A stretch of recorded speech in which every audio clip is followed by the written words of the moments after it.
Hey guys, I'm over in the south field. I was doing a little weeding and I thought this was a great opportunity to point something out. And I hadn't done an update over here on the south field for a minute, so two birds, one stone, you know. So over here we have corn in this block here. And as you can see, I mean, it's not doing terrible, but it's not doing the great either. You can see that we had some sporadic germination through here. There's big gaps in the rows. We have, as you can see, the plant size varies greatly. And so that's what I wanted to point out, was the varying health in these different plants. And that is due to one factor, the health of the mycelial mat, which is fuck all.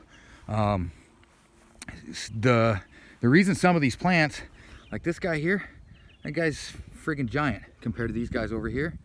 The reason why these vary so wildly in their size and their health is because the mycelial mat's not moving nutrients back and forth. So these guys can't trade phosphorus and nitrogen with the legumes and the forbs and the other grasses, because corn is a grass, other grasses that are around them. So pretty much you get pockets where the nutrient density is higher and pockets where it's very poor. Another reason the corn is probably not doing the best this year is because it doesn't like wet feet, and this soil doesn't drain worth a shit. So I'll probably, between summer and autumn plantings, I'm going to go ahead and probably put 4 or 5 50-pound bags of perlite, like number 4 perlite, down and just fork it in, and that'll help with the drainage a lot. So in here in some of the holes, let's see if I can find one. There's one, there's another one, there's one over there, some over there, a couple more. Put in some yellow squash, and then we've got lima beans planted by some of these taller guys. We don't eat lima beans, but the goats will. So then over here in this middle section, we've got South 1 is russet potatoes, South 2 is red potatoes, and they went in a couple weeks after the russet potatoes, so they're just starting to push through the soil. And then all the way down there on the end is some okra.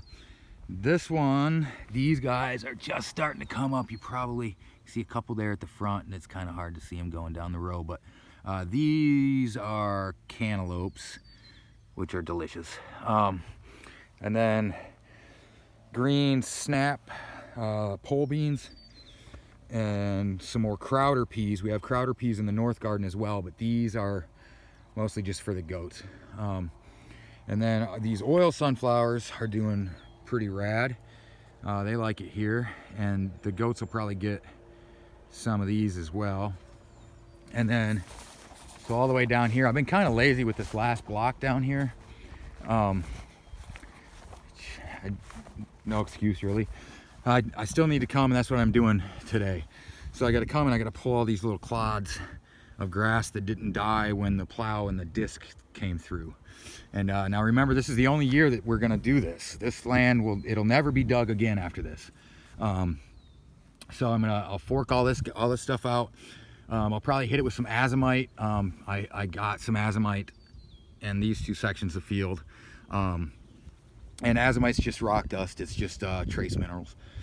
So get all this grass out of here, hit it with some azomite, and then I'm probably gonna just plant it in more sunflowers, to tell you the truth. And the only reason I'm even planting down here is because you want a living root in the soil all the time. You never ever want bare soil.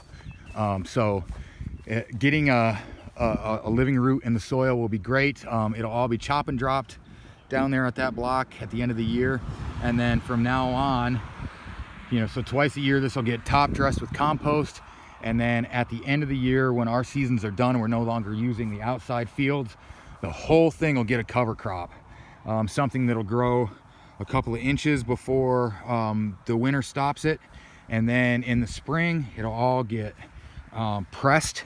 Not cut, but pressed to kill it, and then top dressed again with compost, and that is going to improve this soil hugely. Within a couple of years, this will be blacker than the Pope's soul.